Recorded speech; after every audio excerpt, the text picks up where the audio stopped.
Okay, we are live. Hi, this is William Ramsey. Welcome to William Ramsey Investigates. On today's show, I have a very special guest. He's just published a new book. I think it's coming out on Amazon this week. If you're Right. watching this on my three YouTube channels, X or Rumble, you'll see the title and the cover. It is The Great Pretense, a tour through the boneyard of the CIA's war for drugs. So it's not war on drugs, it's war for drugs, which is actually far more accurate if you know recent and past history of the United States. The timing is really exceptional because he writes a lot about the cartels and the border and the trafficking south to north. And we've just had this huge upheaval in Mexico, which looks kind of like a civil war. It doesn't, I mean, I've seen a lot on my social media. I have a lot of friends actually who were in Puerto Vallarta, well, social media friends, and a lot of video came forth. So I'm seeing a lot of video and shutdowns and fires and things like that. But Bill has worked as an investigative reporter and editor covering the war on drugs since the 80s, so a long time, following the money, murder, and injustice in Americans' urban neighborhoods and along the US Mexico border and beyond. So there's a lot to talk about. Drugs is still an issue. They've changed coke to crack, maybe to fentanyl, and then and meth, and then all of the above. Like, it's really an extraordinary story, but he can talk more about that. So, Bill Conroy, welcome to the show. I'm glad to be here. Thanks for having me.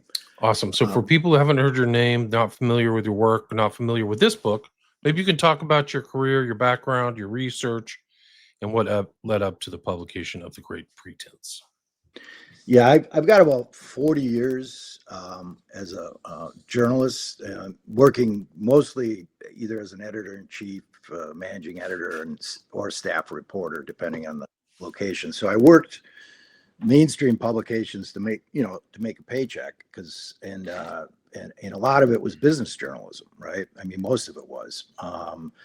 And I moved to San Antonio like in the early 90s, and they moved me around the country in order to get the top editor job. That's how it worked. It was a 40 newspaper weekly business chain. It's like the largest chain in the country, owned by Newhouse family, which is the big East Coast media private entity that owns Vanity Fair and all the big magazines. So basically, I moved around the country, ended up in San Antonio, which is spitting distance from the border in relative terms, a couple hours drive, and you're in Mexico. But it's the first big city you come to, right? Once you cross the Texas border, and so it's a major. And I-10, two major interstates go through it, so there's a lot of activity that comes to San Antonio. So it was natural for me, even covering business, to start running across the drug world. And I had covered this stuff in years ago. I really started back in the late 80s in Milwaukee when we started an alternative paper, and that's the time the Iran-Contra crack cocaine scandal was emerging. So, I did cover that, and some additional tangents off of it. So that's, and I was covering the inner city there, and that's how I really cut my teeth on understanding how the drug world works, is by going into it and experiencing what was going on. I remember walking in the after hours joints, and walk into the kitchen, there's like a mound of cocaine on the table that they're cutting up to make crack with. And I mean, that's how it worked. There were these after hour houses that only certain people knew where they were. And, they were like party houses, but also major distribution points. And there were like kids guarding the door. They're like 14-year-old kids with shotguns, that kind of thing. This is back in the 80s, when crack was real hot.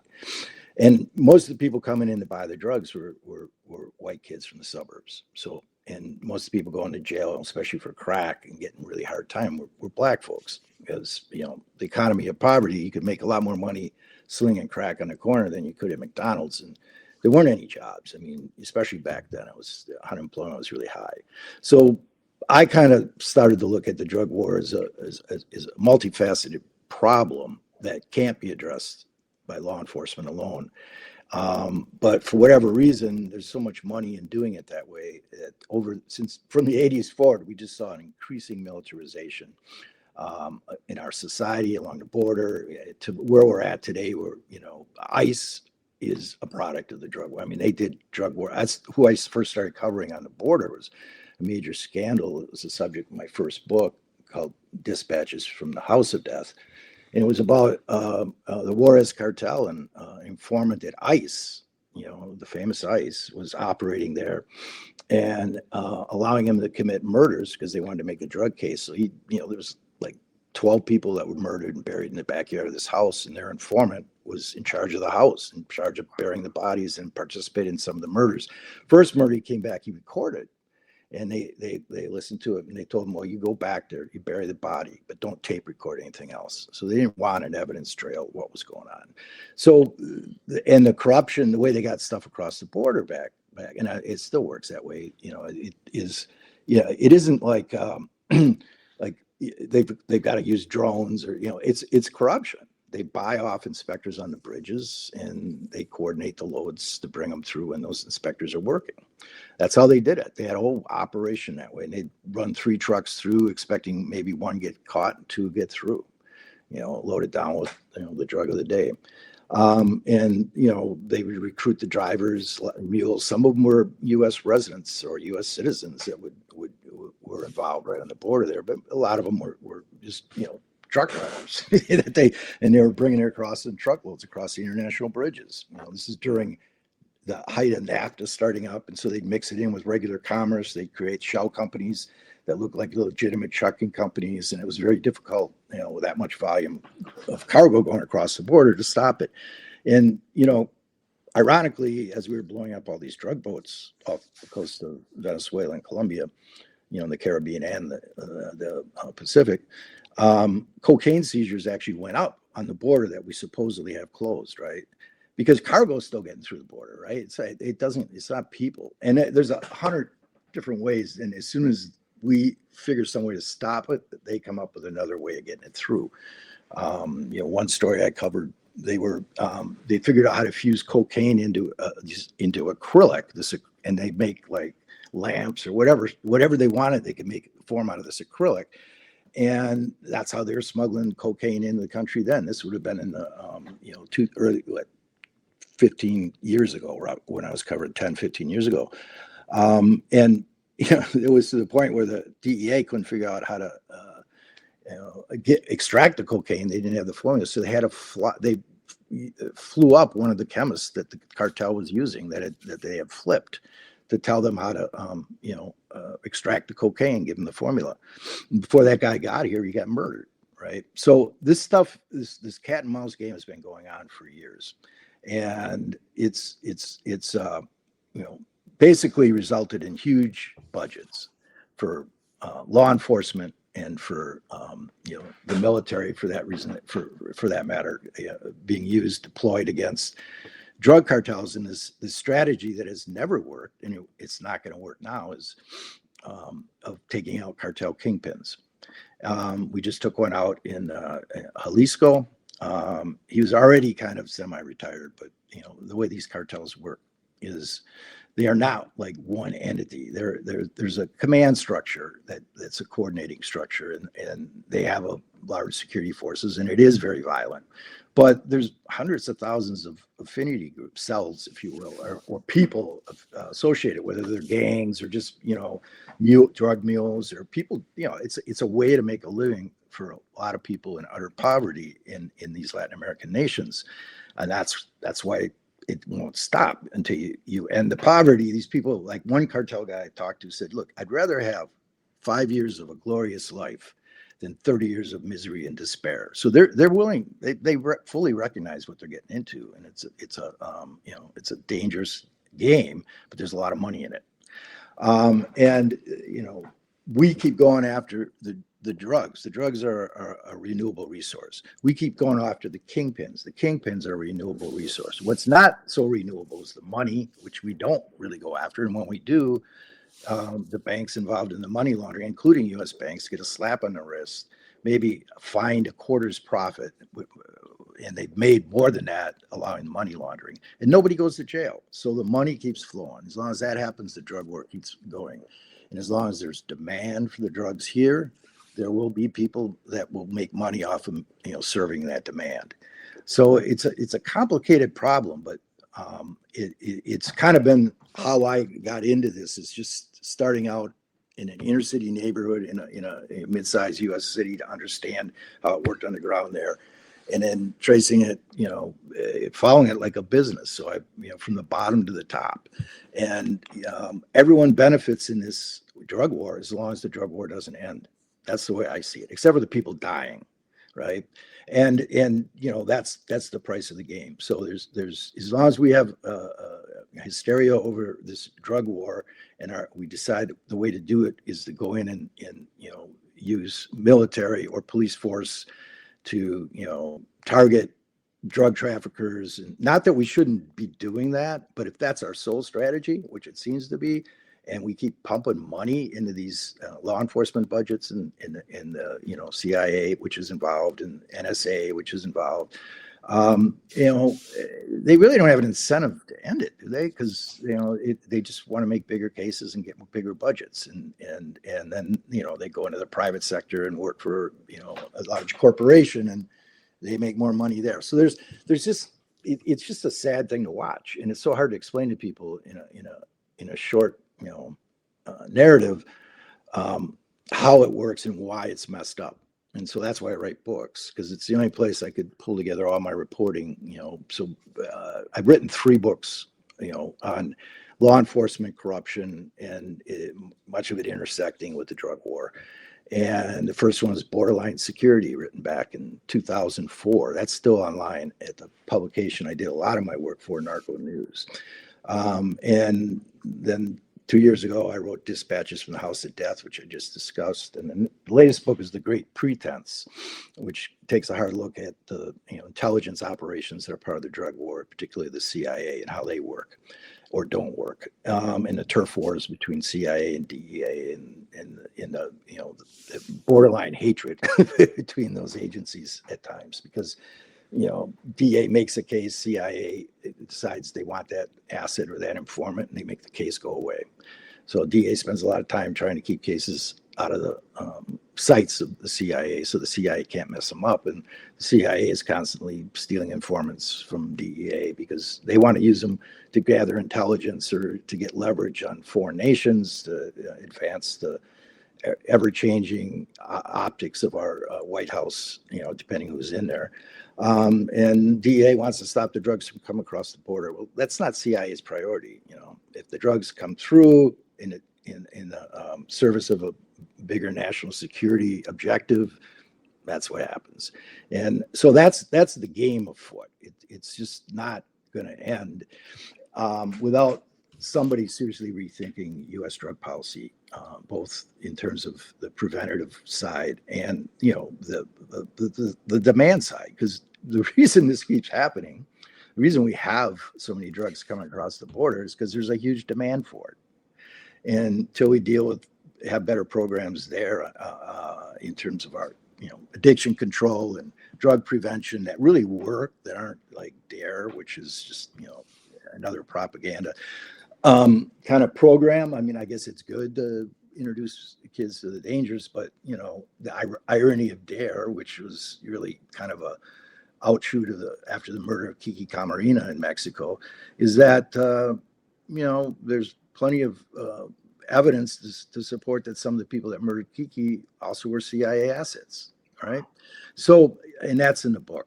I go into the latest book how that worked. So this is, I mean, it's just, sometimes I'm just ready. I'm done. I'm retired. I don't want to think about this stuff anymore. But then it's all around me, right? Right. But it's cyclical. It's part of our culture. It's part of our world. Like, people get caught up in drugs and families and schools and associates and friends. And it's almost like a Philip K. Dick's. I always think of the Scanner Darkly, where it's just one cyclical, thing that goes on. The drugs get made, people get addicted, then they try to stop it. And then it's just a revolving kind of maelstrom where all the incentives are there to keep it going because the DA gets more budgets, just like you said, or the CIA keeps in power. And so all these people, almost like it's like a weird kind of masquerade dance or something. Yeah, and I mean, the history, drugs have been a societal issue going, I mean, back to the opium wars in China. I mean, they're both in terms of advancing, national, I hate to say it, imperial objectives, and also at times, and in terms of the amount of money that's made in the trade. That's why it's a war for drugs. I mean, it's everybody. Right. If we were really trying to, we have had no success in stopping drugs. So it's just a matter of which faction is getting the upper hand, whether it's in the cartels or whether the DA is getting enough of the drugs. Granted, they burn the drugs, but or get rid of them in some other way, but they're still, killing people, even if they are cartel operatives or criminals. There's blood being shed over this stuff every day on both sides of it, on all sides of it. And we really have been fairly tepid about taking a multi-pronged approach to, this whole issue, because you can't solve it without dealing with the demand and the supply side. And we seem very focused on spending billions and billions of dollars on supply side efforts that, don't amount to a hill of beans over the last, since I've been covering it. And that's like, hasn't stopped anything. It's just somebody else takes their place, right? Yeah, it's exactly like you don't learn. It's almost like we're not learning. Like, oh gosh, let's do this over again. It's almost like the definition of insanity. I think you're right there too. You get a whole new generation of people that don't know the history of it, so it all seems new. It seems like what's happening in Jalisco right now is like I mentioned Civil War. It's really not. I mean, they're burning cars and they burn some convenience stores. It's really kind of rioting, and it will temper down. In fact, in that particular case, the cartel that they took out El Mencho, the head of it, supposedly. It's not going anywhere. It's still there. It's going to be fully operational. There will be people that will try to, chip in, other cartels. Maybe the Sinaloa cartel tries to take a piece of it because they think it's the Jalisco new generation cartel leader that was taken out. So when there's a power vacuum, there's always a little uncertainty. And also, this guy was close to the people in that area in Guadalajara and in Jalisco. I mean, much like Escobar was loved by the people on the ground. And so that accounts for a lot of what's going on. They're legitimately upset that, and they also see that, U.S. was involved in this. And that's another wrinkle in it, that Mexico has a very long and torrid relationship with the U.S. when it comes to intervention. And whether you think it was good or not, I mean, we sent 19 Navy SEALs down there on February 15th. And the White House and our administration is already admitting we provided, real-time intelligence support for the operation to find this guy. And then you have a big gunfight, and of course he dies in the gunfight. That's happened before, Arturo Beltran Leyva died that way. And didn't Escobar was some kind of operation too out of the States? Same with Escobar. Delta Force and CIA and Las Pepes, which was what became the Cali cartel, essentially, rival cartel members. They all worked together to take out Escobar. So there's just so much dark stuff in the story that I look for bright spots, but I don't see much, especially with this approach, because it's the exact approach that was used during the Obama administration. With Felipe Calderon in charge of Mexico and his war on the cartels. And we provided military and intelligence support, embedded special forces with Mexican Marines to go after cartel figures there. And all it did is explode the violence. It was arguably, and most analysts that look at it say it was that approach, the Kingpin approach, especially calling out the military in Mexico, because parts of the military are corrupt too. So you end up with, you just end up with a bigger problem than you had to begin with. Didn't some of those guys, wasn't the Templars or the New Templars, weren't they created by the U.S. to go after other cartels, and then they just became a cartel themselves, right? Yeah, we trained like back in the days of the Zetas or something like that. And we trained, because we had the School of Americas, we trained like Guatemala, a lot of Central American special forces, Mexican special forces. So we go down there, we train them, and some of them leave and go work for the cartels, and they bring that military skills, intelligence and skills to the cartels, which has only made them more efficient, more deadly. And that's why you've seen. And now also we have a flood of U.S. guns, like high caliber guns. There's huge money in the gun trade. You can buy a gun up here, like a handgun, and sell it for 5 times what you paid for it here down in Mexico to the cartels. And so most of the guns the cartels are using are U.S. guns. I mean, guns are basically illegal in Mexico, except for like maybe going rabbit hunting, right? Small gun like that. But yeah, the guns on the ground there, a good share of them are from the U.S. And then the money goes south too, so it has to be laundered through banks. I mean, it and the financial system, and the crypto's used a lot now. So all this expansion of crypto has just opened the floodgates for money laundering for the cartels, because it's a very efficient way to launder money anonymously, obviously. Right. And then where's that money go? It gets invested in real estate in the U.S. I mean, they own properties in Miami and El Paso. There's, they have family. Many of them have family on this side of the border. It's not like the drug war is, that the border is somehow a differential between. Right. Only on a map, right? Yeah. Only on a map. Yeah. A quarter of Mexico lives in the United States now. Do you know that? Yeah, and a million and a half Americans live in well, Mexico. There you go. Yeah. So it's like the border is a much more vague concept. It's really a zone, right? Yeah, That's a Mexican diplomat told me. I was in Mexico. He's talking to me. He says it's a zone from the point of view of San Antonio. It stretches from Monterrey to San Antonio, and everything inside that zone is border culture. It's all connected. Even if you draw a line through it, it's still connected.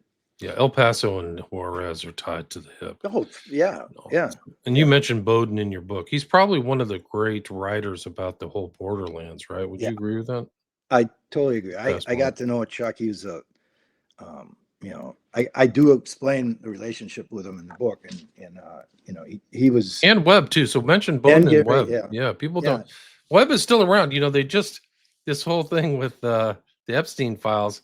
They got an AI to kind of, or this Ian Carroll's his name, but he put together an AI to analyze the files. He named it after Gary Webb, so it's called Web.io. Anyway, so please continue about Bowden. People may not know his name. Very important figure.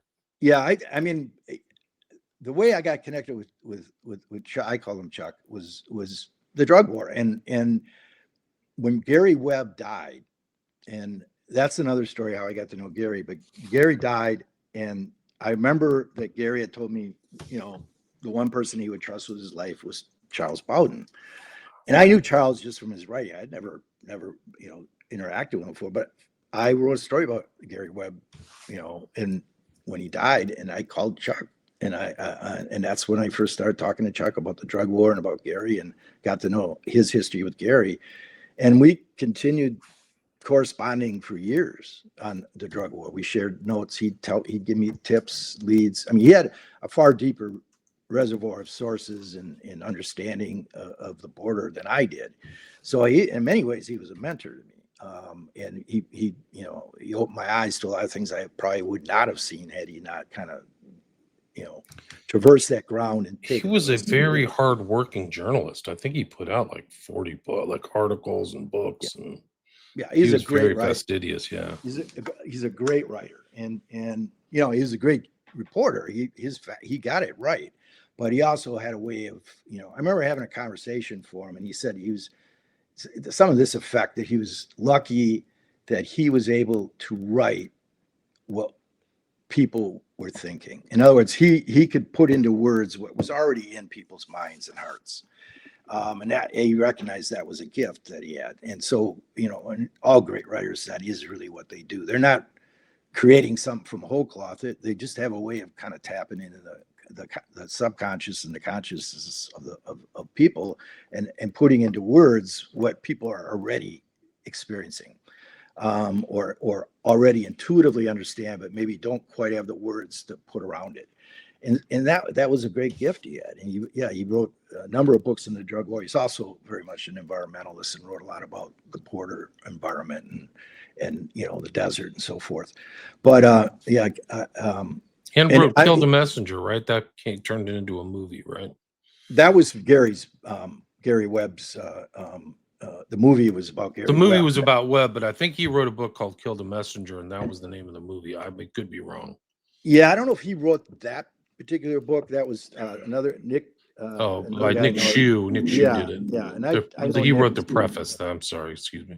Yeah, that's right. And Nick is a great journalist too. But the thing is, it's a kind of a small world. The people that, especially back then, I'm talking 2004 to 2010 is that's when Webb died. Webb dies 2004. 2004, yeah. But it was kind of a small world in the U.S. anyway. People that really covered the drug war. A lot of it was like helicopter journalism.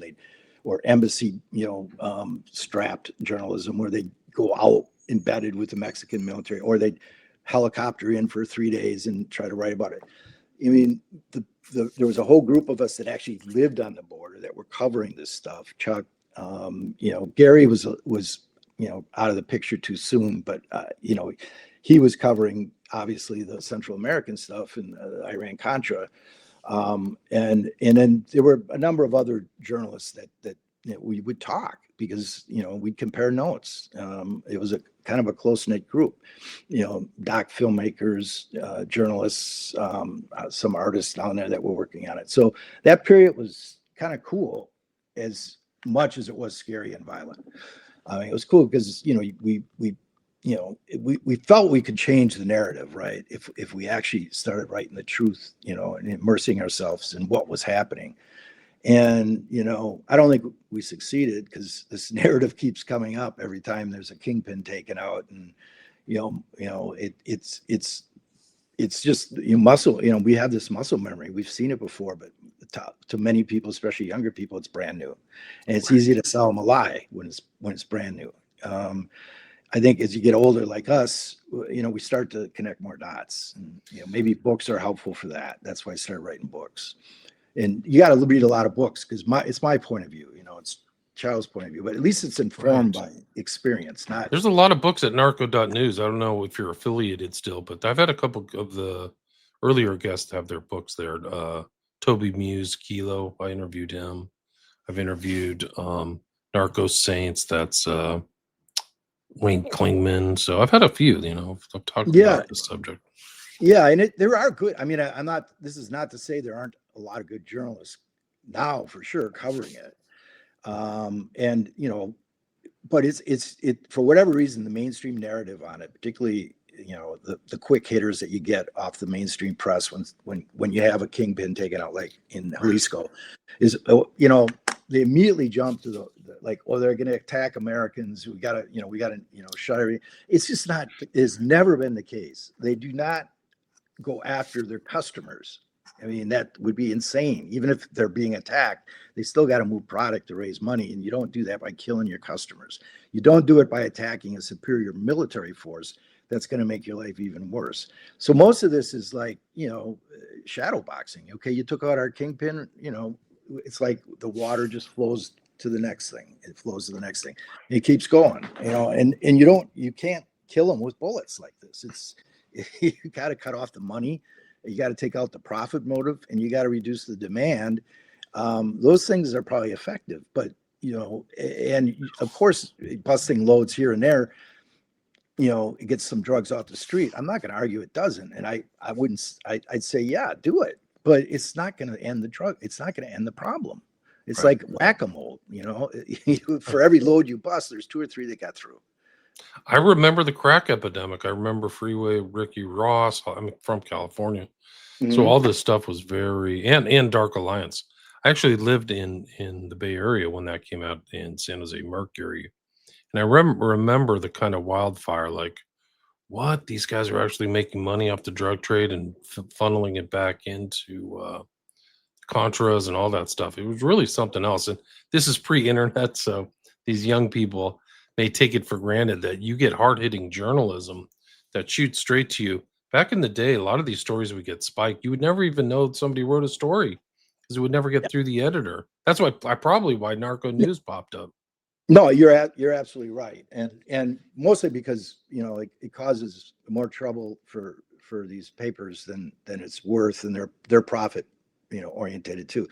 I mean, one of the stories I wrote there was a business journal chain I worked with, was in San Antonio, and it was about, just to tell you where the real money is. It was a small bank in Roma, Texas, which is near the border. Suddenly, overnight, I think it was like $15 million of deposits came in armored cars from across the border and deposited in this little Roma bank, which was like doubled its deposits overnight. And then not long after that, because I go back and read the story, whether it was weeks or months, but that money was, the same amount was wired to a money center bank in New York. And then it was wired from there into some offshore account. And so that's how blatant it was. And in writing that story, I remember talking to the state regulator who had to go down there because they didn't know, they hadn't paid attention to this. Now they had to go down because it had some publicity and investigate it. And the guy told me he's scared. He says, I got to go. I don't, he was scared for his life to go down there and inspect this bank. And then, I don't know if it was related, but it was definitely during the time I was reporting the story. Someone, did a drive-by of our newspaper office and shot a couple bullets into the conference room window. No one was there at the time, but I remember the cop, going in, finding a bullet in the ceiling, and it ricocheted up in the bullet hole. So this was like this is like a corporate business journal kind of thing. So it doesn't take too many of those incidents for people to say, well, why don't you, go cover something else? And there's, it's. Well, didn't they make an example out of Webb? Don't you think like Webb is a textbook example of why journalists would not write about this stuff? Yeah. They definitely threw Webb under the bus. His story was on the money, and we see more of it since time has passed. How right he was. But some of it was jealousy too, right? It was the LA Times, the New York Times. Back then, the big, papers got their lunch handed to them. They got beat by this little mid-sized daily in San Jose. Plus, Gary was, somewhat of a visionary. He was one of the first to put all of this up on the internet. The internet was relatively new then, right? In the 90s, it was very important to him. They created this whole online, with the documents, his source, the proof of what you could click through it. I remember that. It was very innovative at the time. And so that's why I went nationwide, really worldwide, because that was the first, if it had just run in the San Jose Mercury News, maybe it would have been a story there in Northern California for a while, but it probably wouldn't have broken out like it did. So, he was kind of the first internet journalist in many ways, at least. Right, 1996. So he was really right there at this early inception. Right. And then, pressure from the CIA, obviously, behind the scenes, but the news, these newspapers all wanted, they just threw him under the bus. They try to pick apart his story and say, try to make, discredit him. They attacked the messenger. And how much of that was orchestrated behind the scenes by the CIA that definitely didn't want the operation, or the White House for that matter, because it was run out of the White House National Security Council. Because they all have contacts in the media. It's like, all these media guys want access to information. If they get cut off from access, that's a problem. Or if they're offered access in exchange for something, there's journalists that'll take that offer. But I think in the case of Webb, it wasn't like an orchestrated conspiracy of any sort. It was just the LA Times, the Washington Post, and the New York Times all just lit into him. And mostly out of professional jealousy. Yeah. That's what Gary thought of it too. I wouldn't doubt it. I interviewed his wife. I think that he also exposed the money flows. Maybe people didn't know, like, you don't know how this is transnational money flows and things like that. Like, I mean, there were a lot of, he kicked a hornet's nest for sure. And so there were a lot of hornets out to sting him. And you knew him, right? Someone didn't you? I got to know him. How I met Gary, and again, these guys, this is all like, correspondence, right? Email and, occasional phone calls. But because we were at the time, I was, I was in Texas and he was out in California. But I had done a story completely sort of unrelated to the drug wars about a Chinese or a U.S. Taiwanese FBI agent who also had at one point worked for the CIA, and the FBI and the CIA, under an executive order, can work together overseas, right, or against foreign targets. So he worked for the FBI in coordination with the CIA, targeting Chinese intelligence, and he had penetrated. He even went to China. It's very dangerous, but the assignment, what he did is he went in through the criminal gangs, the triads, etc. Because the nexus for a lot of intelligence for, let's say, CIA, there's other agencies involved, is that drug world. Why? Because if you have an asset who's a narco trafficker who also is paying off politicians in a government, who also has, access to, guns for whatever military action you want to take, that's a good asset, right? But that means you got to let that asset continue to operate, which would be, and if it's a narco trafficker running drugs. And there's been cases where, like there was a Venezuelan National Guard. Like a lot of these people are corrupt military players inside the government, like they're alleging in Venezuela. And if the CIA can cultivate them as assets, then they kind of get carte blanche. I mean, a good example, probably the best recorded example, was in Panama, Noriega. Noriega was a CIA asset. I talked to a guy who was bringing him payoffs, but the problem is he got too far outside his lane for the CIA's comfort, and they burned him because he was too much more, became more liability than asset. But for the longest time, he was helping to coordinate the drug shipments that were being used to buy the arms to get to the Contras. He was part of that cog in that era, and that still goes on. And we have assets. My book gets into other cases that are probably not well known, where we cultivated major narco trafficker players, whether they were communication specialists or actually organizational wizards in the narco world, as assets, CIA assets that ended up working diametrically opposed to cases being built by DEA, and informants were murdered. They suddenly stuff's leaked out of the embassy identifying informants, and it was a mess. I don't understand if people understood how crazy it was. Yeah, it's totally crazy. It's totally Byzantine. They say that David Ferry and Barry Seal were both CIA assets. Yeah, and here they are, like running drugs and guns and just crazy stuff. They do. Like, what? They had a whole cadre of. Can't believe it. Yeah, and so Barry Seal's another story. I think he's early 90s, but he was like, Mena and bringing stuff up from the South. And yeah. And it depends what they're working on, whether they get, if they're cultivated as an asset, depending for which agency. I mean, even the ICE asset that I talked about in the House of Death case was busted by DEA, or by actually in New Mexico, bringing a load of dope across the border without the permission of ICE or DEA when he was working as their informant. DEA deactivated him right away. ICE actually got his case dismissed and continued working with him. So this is how it works, right? Like the informant world is until you can get your arms around how we use informants and assets, you really can't understand how messed up the drug war is, and for both, how dangerous and why it's so dangerous. Why is it even a war? Why do we even have a war? What is it? It's, I don't know. That's even the thing. It's like an undeclared civilizational war on. Whatever. I mean, what if you decriminalized everything and then just dealt with it as a sociological issue? It would be completely different. There wouldn't be as many deaths. And I think the approach of decriminalization, it's worked for marijuana. Marijuana is now not the major. I mean, but what happens is they move to other drugs and so forth. So I think fentanyl is no game. I mean, there's no way that should be out in circulation in the general population. It's just not that. So we got to figure out a system where, decriminalize stuff that we can handle. Have you ever heard of the study? Have you ever heard of the study in Netherlands where they decriminalized everything and drug usage didn't go up? They just kept giving it to foreigners who had criminal, regulations in their own countries who would go to Netherlands. But the Netherlands, it didn't change anything.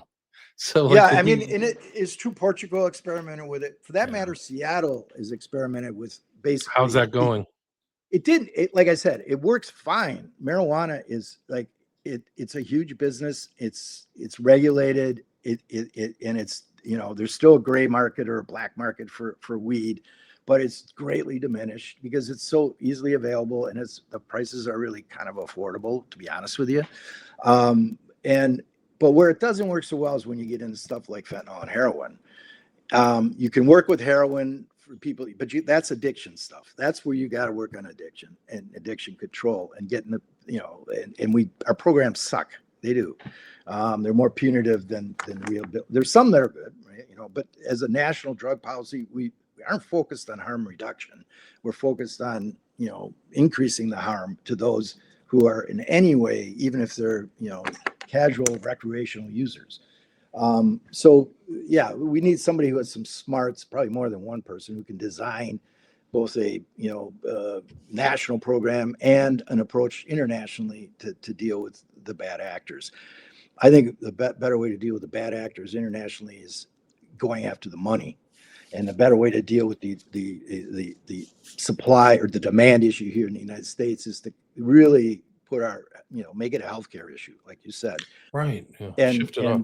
yeah, and then realize that you're still at the end of it, you're still going to have people that probably would be violent if it wasn't for drugs, right? There's just a certain percentage of the population that's violent. Yeah. Some of them are maybe in office now, but they just have. They might be. Yeah, I mean, so you're not going to ever get rid of all. I don't believe you get rid. I don't know. Humanity's never gotten rid of crime, so. Right. It just doesn't happen. It's endemic in the human society. You can reduce the harm for sure, and work. But we've really never, had a concerted effort to do that inside the United States. There's just a hodgepodge of programs, but the money isn't there. The money's in Plan Colombia and Plan Mexico now. The new security operation, billions of dollars are given to foreign militaries and foreign police forces that are racked with corruption. And then the same on the U.S. side. And it's so tempting. Most of the Border Patrol folks, right? They're from that area. They're making crap money, like in a really hard job, or the ones working on the bridges that are inspectors. They can make as much in a week.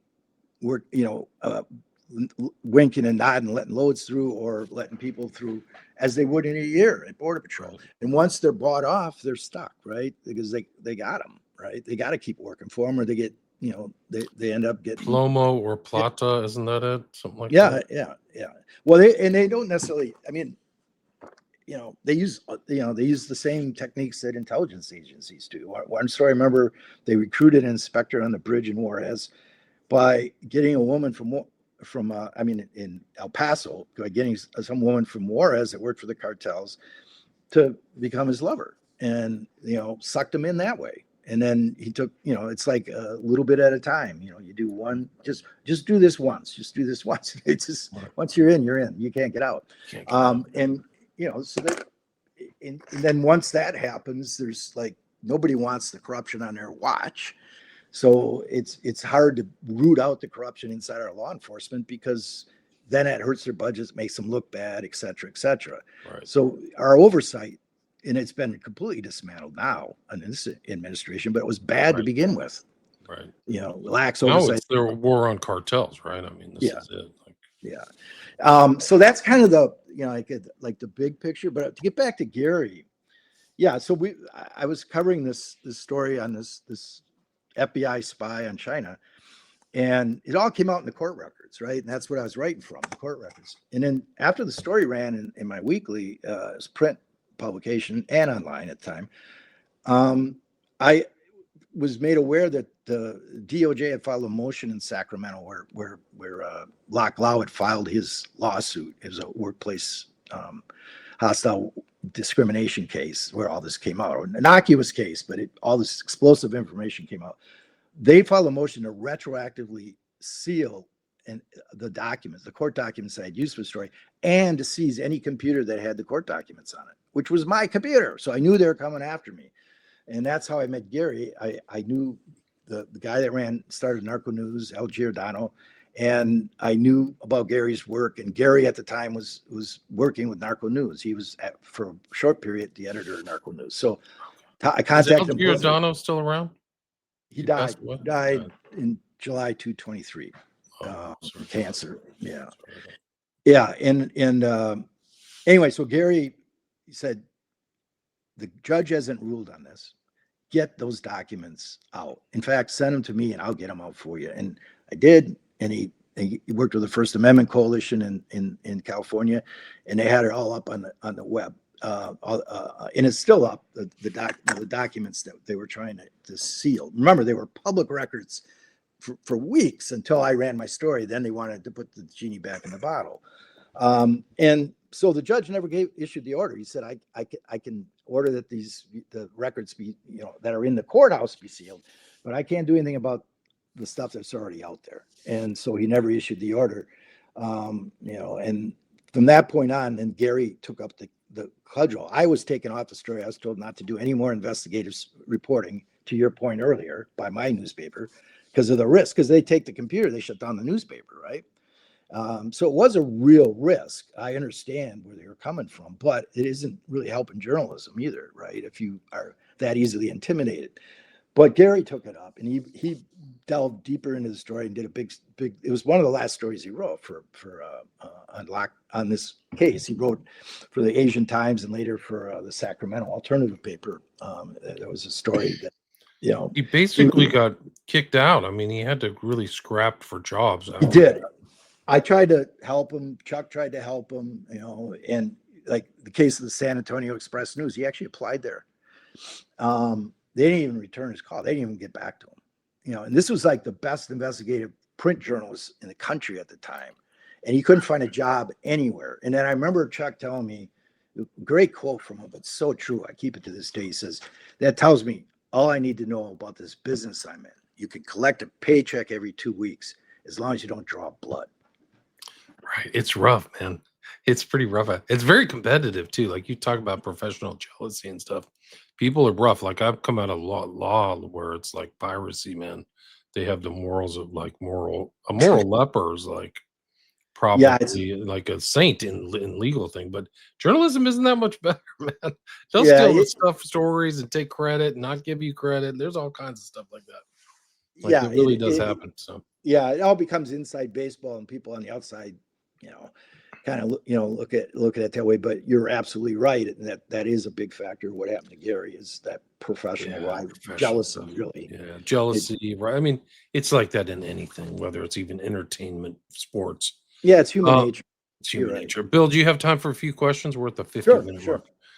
Local Squatch asks, made the statement earlier today that the government doesn't even need our taxes. They could still be in business with all the money they make drug dealing. Do you think that the amount of money they're making drug dealing would cover like a lot of our national budget? Well, I have a little different take on how I don't think the government is. There are corrupt agents, and that stuff does happen, right? But generally, it's just our point of view or motivation in the drug war is seizing the drugs, right? And then getting big headlines and getting bigger budgets. So the tax dollars are coming from us to fund these bloated law enforcement budgets, and they need to get stats to justify the budget. So that's their motivation. The CIA, there are black ops that will, like that happened in Vietnam, and I know what happened in Latin America. It definitely happened with Iran-Contra, where they'll allow drugs into the country, or even cutouts or assets that are not, that are one step downstream from them, to sell drugs, to raise money, to buy the guns. But it's always it's not about the money in those cases so much as causing some geopolitical outcome, such as getting guns to the Contra so they can overthrow the Nicaraguan government in that era, or in the case of Venezuela, using assets there. Who knows what drug boats they're blowing up? But my bigger question is, which ones are getting through, and is there a design to that? Are they helping one cartel to hurt another cartel? We saw that happen with the battle between the Juarez cartel and the Sinaloa cartel, where the Sinaloa cartel was basically set up to wipe out the other cartels, just like our Afghanistan strategy with the tribes over there. And then, once the Sinaloa cartel had domination, which they did get, then we go after and take down the Sinaloa cartel. But these deals that are made to happen, make this all happen, is allowing drugs into the country because you have to work with one cartel to get the other cartel. So that cartel, basically, you look the other way because you need their help. So that's the way I see it happening. It's not that there's a big like government sponsored drug running operation. There are many corrupt operations within law enforcement that result in that, and there are just bad, idiotic, clueless strategy and planning, arrogance mostly. They think all these brown people south of the border are just too stupid, and the fact is they've been handing us our lunch for decades. Somebody asked you a question. It's about Iran-Contra. It may not be totally on point, but in the 80s, F4 and F-14 parts were smuggled to Iran. Trade persisted even after 9/11. Mossad probably. Why? Do you have any thoughts on that? Do you know about that? Now, which was that again? This is the trade. It's about Iran-Contra. It's an Iran-Contra question. Yeah, I mean, on the missile side, that whole thing, that was kind of a separate operation as I saw it. I think it was all linked because Ollie North was involved, but he was, they were trying to get the hostages back for the election, right? But they also wanted, big thing with Nicaragua is, and it still is today, so I can only really speak to that side of it. Is we have had an ongoing policy of replacing or forcing out leftist leaders in Latin America, going back to the dirty wars in El Salvador, which, was the era of Iran-Contra. And that continues today. We want to drive out, the Venezuelan, even though we left them in place, the socialist regime. Colombia has been a target because of its leftist policies. Argentina is our friend because they have a mega friendly president. Cuba's on our target list. They're next. So this has been the objective of White House after White House and the CIA as a result for since the 80s, and it's not worked, but we keep doing it, and it doesn't make sense to begin with. If we're pro democracy, then people elect who they elect, and these socialist regimes are subject to the same political pressures as capitalist regimes. If they don't deliver, they'll be voted out, right? Now, when you end up with dictators, like you have in Cuba, definitely the regime in Venezuela, I look at that a little differently. That's more of a polarized society issue, in one group trying to hang on to power at any cost over the other. Not unlike what we're hearing here with the Democrats and MAGA, and what that's shaping up to look like. So I just think that's our policy, and it has been for a long time in Latin America, is to make it look as right wing and capitulating to the policy as possible. And that's the way Latin America looks at it. That they just want, the U.S. wants us under their thumb, and when they bark, we got to jump. And so there's a lot of resentment over that because militarily, yeah, we're dominant, definitely the dominant power in the world, but definitely in the continents here. But culturally and socially, and the way it day-to-day life and the way things really work, our societies are pretty enmeshed, both with immigration from Mexico and us going into Mexico, trade, everything else.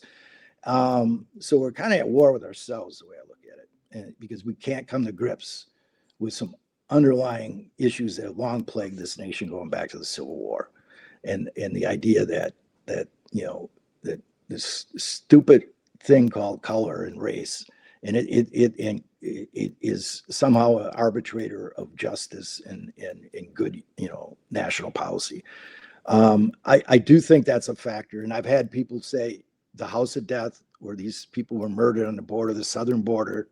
We're all Mexicans. This is a DA guy saying, he said, if that had happened on the Canadian border, the U.S. government would not allow Canadian citizens, this is before Trump, to be murdered and buried in a backyard by our informants. That would not happen on the Canadian border, but it will happen because it was in El Paso and Juarez, and it was a bunch of Mexicans. No one gave a shit about it. And that sentiment that's ICE. That people actually said that in ICE. Not everyone. There were good agents. I just want to understand there are good law enforcement. I wouldn't even be able to tell these stories, but and they have to do it. Some of them can come forward, some can't. But the leadership of these agencies is, particularly now, is whether you agree with that kind of philosophy or not, it's not effective. It doesn't work, and it creates more problems for us. Yeah, it sure does. Bill, we are at the hour mark. Where can people find the book, The Great Pretense? It's available on Amazon.com and also through the publisher Trinde Press. Yeah, and if you just Google The Great Pretense and my last name, it should show up, Conroy. And it is available in bookstores, but I'm not certain how that's going to roll out. I know you can ask for it and get it, but I don't know which who goes to bookstores anymore, right? I do, but I mean, a lot of people don't. There's not many left. You can't go if you may not have a choice. You may not find one actually. Yeah, I know. There's a few shuttered up. In Seattle. But yeah, support your local bookstore. Support there's other online books where you can get books other than Amazon. I say it because it's the easiest. Yeah, you can get. I mean, it will show up. You can buy it through like Target and Walmart and all that. It's if you Google it, you'll see a range of choices. And then I have a website. I have a website, thegreatpretense.org. Okay, so you have another one other than the House of Death. Correct. Yeah. Okay. Correct. Let's see if I can find that. Thegreatpretense.org, and that'll give you the information you need. But thanks for your time. Yeah, and you can be contacted at thegreatpretense.com, correct? Yeah, it's .org though. It's .org. It's .org. Okay. Yeah. Is that the best place? Is that the best place for people to reach out to you? Probably, because it'll go directly to my email, and that way I don't have to give out my email address per se, which is then I'll just get it junked up more. Look, you even put on a suit and tie for the book cover, man. I'm impressed. Oh yeah. They had a range of options. They picked that one. I guess there's that I'll leave you with that thought. I mean, I do feel like I lived a double life in a way, with one foot in the system, one foot out, because covering the drug war and covering corporate business world, it seems like a schizophrenic life. But the longer I did it, the more I realized, they're not that far apart. They're just not. It's just, one has contracts and law, and if we got rid of our courts and laws, and we'd be back to what the cartels are, which is contracts are enforced by bullets. Right. They have a contract. Organized crime. Yeah. It's just enforcement differently.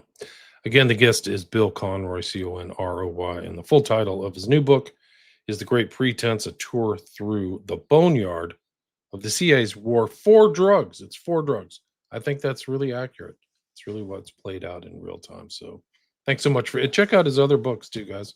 I brought out the House of Death, houseofdeath.org. So you can check that out too. I don't know much more about that story, but appreciate your time. Thanks. All right. I enjoyed talking to you. Likewise. Stay there. All right. Take care.